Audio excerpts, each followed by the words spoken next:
Estamos de volta com o nosso programa Eclésia desta noite, falando sobre um tema que eu considero interessante. Os 5 solas da Reforma Protestante. Está aqui ao meu lado, Dom José Francisco Falcão de Barros, que é bispo auxiliar do Ordinariado Militar do Brasil. Aliás, Dom José Francisco, que é apresentador aqui também da nossa querida rede Século XXI, ele apresenta o Luz da Vida, né, e também a Igreja Militante. Né, quase não, diariamente a Igreja Militante, você pode acompanhar o trabalho do Dom José Francisco aqui também conosco. O Luz da Vida, uma vez por semana. O programa inédito é aos domingos, às 17 horas, não é isso? Perfeitamente. Domingo às 17 horas, depois tem outros reprises durante a semana. Quer dizer, você que assiste a nossa programação, certamente, em algum momento, vai se deparar também com a catequese nos programas que o Dom José Francisco faz conosco aqui todo dia, tá, gente? Você tem na programação. O Igreja Militante, por exemplo, 7h10 da manhã, 7h10 da noite, você pode ligar sua televisão, que você vai encontrar uma catequese interessante que o Dom José Francisco prepara com muito carinho aqui pra gente. Bom, fiz uma pergunta no bloco anterior ao senhor, queria começar com essa pergunta nesse bloco. 500 anos depois da Reforma Protestante, há o que se comemorar? O católico não comemora pecado, não se pode comemorar o cisma. O cisma é uma cisão. A túnica de Cristo foi rasgada com essa decisão de Martinho Lutero. Não foi a única vez na história da Igreja, não há o que comemorar.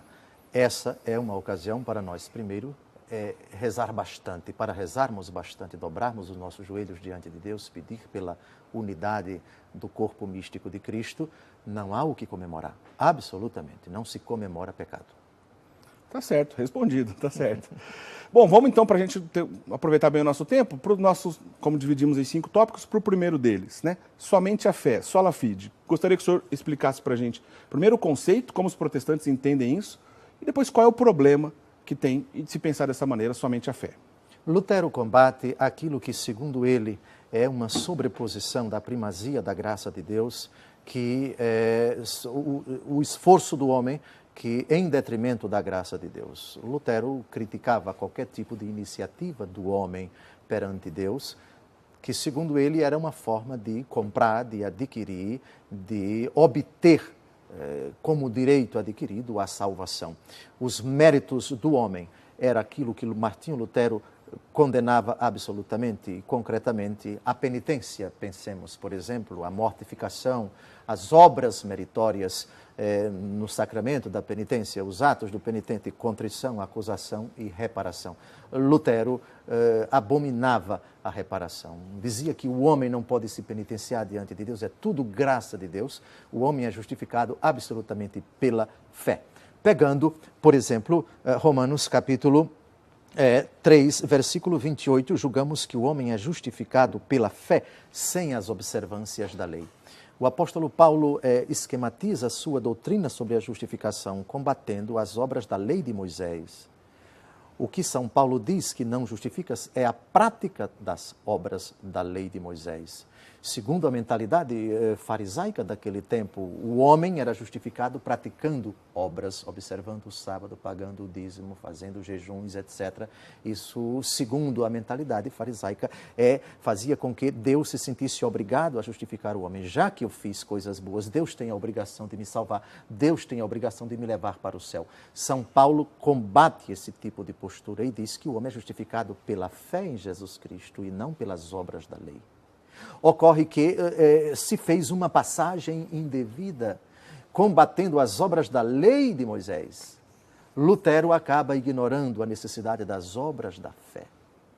E essa é a questão, o ponto fraco da afirmação sola fides. Em nenhum momento na palavra de Deus se diz que somente a fé justifica. Porque a questão aqui não é dar o devido valor às obras da lei de Moisés. Essas não justificam de jeito nenhum. A questão é as obras da fé. Elas justificam ou não? São Tiago, no capítulo 2, versículo 24, diz uma frase que é bombástica. O homem é justificado pelas obras e não somente pela fé. Esse foi o erro de Lutero. Lutero esqueceu de coadunar a afirmação paulina com a afirmação de São Tiago. Aliás, o próprio apóstolo Paulo afirma, por exemplo, em Gálatas capítulo 5, versículo 6, nem a circuncisão justifica, nem a incircuncisão justifica, mas a fé que age pela caridade. São Tiago vai dizer no mesmo capítulo 2 que a fé sem as obras é morta. São Paulo, no famoso hino à caridade, diz que se eu não tiver a caridade, eu não sou absolutamente nada. A caridade é paciente. O famoso hino à caridade, da 1 Coríntios 13, de 1 a 6. Então, não há contraposição entre a doutrina do apóstolo Paulo e a doutrina de São Tiago. Ambas são convergentes. Toda a questão é saber uma fé sem obras, obras da fé, as obras que evidenciam a fé, as obras justificam ou não. Cito ainda, no mesmo capítulo 2 da carta de São Tiago, queres ver, ó homem vão, como a fé sem as obras é estéril? Abraão, nosso pai, não foi justificado pelas obras? Oferecendo o seu filho Isaque sobre o altar? Vês como a fé cooperava com as suas obras e era completada por elas. Eu penso que essa afirmação de São Tiago é bem clara. Toda a questão é saber a fé, enquanto adesão à pessoa de Cristo, a sua proposta entrega ao Senhor e Salvador Jesus Cristo. Isso necessariamente comporta uma atitude, uma postura de homem renovado, ou seja, as obras da fé. Uma fé sem essas obras, pode-se dizer que é uma fé que salva? Não, não, absolutamente. Então, a lacuna, o ponto frágil dessa afirmação de Martinho Lutero é a palavra somente. Que o homem é justificado pela fé não se discute. Nós temos Romanos 3, 28. Nós temos Efésios capítulo 2, versículo 8. Gratuitamente ele é justificado. O problema de Lutero é não colocar, colocar este somente, excluindo as obras que evidenciam a fé, não as obras da lei de Moisés. É sabido que depois, então, da Reforma Protestante, houve diversos livros que foram retirados, né, na versão protestante da Bíblia. E depois, se não me engano, o Concílio de Trento, que viria na sequência, ainda no século XVI, ele afirma o cânon bíblico, né, católico, porque tivemos problemas também diante disso nesses livros. Provavelmente o senhor imagina que quando Lutero teve contato com Tiago, era uma das coisas que ele talvez não, para conseguir afirmar essa sua doutrina da sola fide, ele teve problema também nesse sentido, e aí talvez ele tenha pensado nessas, não aceitar alguns livros já estabelecidos canonicamente? Martinho Lutero excluiu do cânon bíblico os chamados livros deuterocanônicos, que não entraram no cânon bíblico dos rabinos judeus da Terra Santa do final do século I. Certo. Critérios racionalistas que, na verdade, não foram seguidos pelo mundo judeu da diáspora. Nós sabemos os critérios do Sínodo de Jamnia. O livro não pode ter sido escrito depois de Esdras e Neemias, tem que ter sido escrito na Terra Santa. Não pode entrar em contradição com a Torá e tem que ter sido escrito em hebraico. Certo. Esses critérios, que só foram estipulados no final do século I, foram utilizados por Martinho Lutero, por puro desejo de protestar mesmo. Entendi. Mas é preciso que se diga que, no final do século I, os judeus de toda a Europa, do Oriente Médio, norte da África, já utilizavam a versão dos 70, a tradução da Bíblia do Antigo Testamento do hebraico para o grego, feita no ano 250 em Alexandria. A chamada Septuaginta? A Septuaginta, a versão dos 70, perfeitamente. Então, Martinho Lutero simplesmente pegou esse critério dos judeus da Terra Santa do final do século I. Pois é, e em diversas ocasiões nós já trouxemos essa discussão aqui para o nosso programa sobre a questão do cânon bíblico e tudo mais. É como se, posso pensar assim, é como se um problema fosse chamando o outro, né? Ao começar o rompimento com uma verdade, outras verdades serão esquecidas pelo caminho, é isso? Sim, é difícil saber o que motiva uma pessoa a fazer, verdadeiramente a dizer e fazer as coisas. Salmo 63, versículo 7, é um abismo o coração do homem.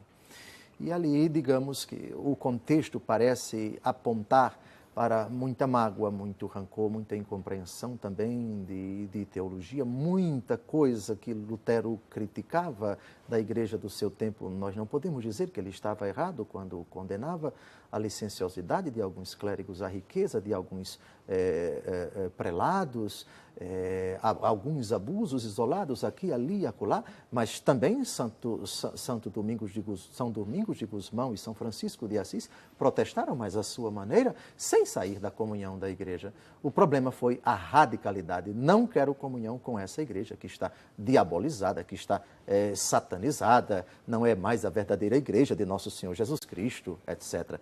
O problema foi a radicalização, foi querer o seguimento de Cristo sem a Igreja de Cristo. Eu ia perguntar na sequência isso, acho que o senhor, de certa forma, já começou a responder antes da minha pergunta. Se Lutero tem razão ou tinha razão em algo? Veja, a bula Exsurge Domine de Papa Leão X não faz uma condenação explícita a todas as teses. Certo. Ela condena 41 teses, então de 95 e as outras 54 teses. Se não foram explicitamente condenadas, nós não podemos dizer que elas estão totalmente erradas. E quando se fala, por exemplo, do comércio com o sagrado, quando se critica a licenciosidade dos clérigos da época, se trata realmente de um fato objetivo, não dá para condenar. Então, é preciso separar o joio do trigo nas teses de Martinho Lutero. Ele não foi condenado por todas as suas teses. Isso significa que quando ele faz uma crítica contundente aos abusos da disciplina, do comportamento da igreja do seu tempo, e de fato ocorreram abusos, não dá para dizer que ele está de todo errado.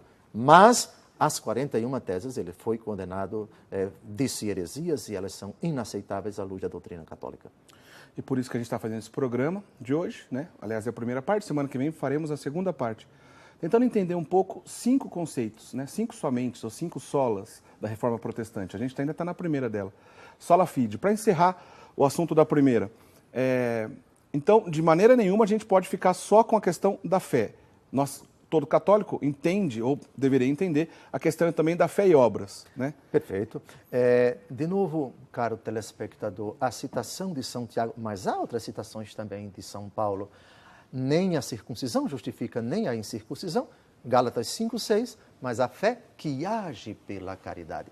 A mesma doutrina de São Tiago, capítulo 2, versículos de 22 a 24. A fé cooperava com as obras e era completada por elas. E o versículo 24, o homem é justificado pelas obras e não pela fé.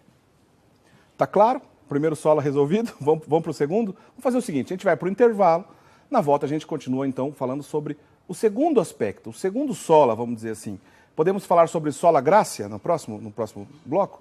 Então a gente vai para o sola gracia na próxima. Vamos entender um pouco do que diz respeito a esse conceito e qual é o problema, né? Se há algum problema nele. Vamos entender. Olha, antes, quero só lembrar para os nossos amigos telespectadores, curta lá no Facebook a página do Programa Eclésia, né? Você acessa o Facebook, pesquisa Programa Eclésia. Deixa lá um curtir na nossa página para você acompanhar o conteúdo também pela internet. A gente divulga o nosso programa lá, alguns conteúdos exclusivos, enfim. Você fica por dentro de tudo que acontece no Programa Eclésia, também através do Facebook, através da página do Programa Eclésia, tá bom? Olha só, daqui a pouquinho a gente volta, hein? Não sai daí, tem mais coisa legal no programa ainda hoje. A gente volta já já.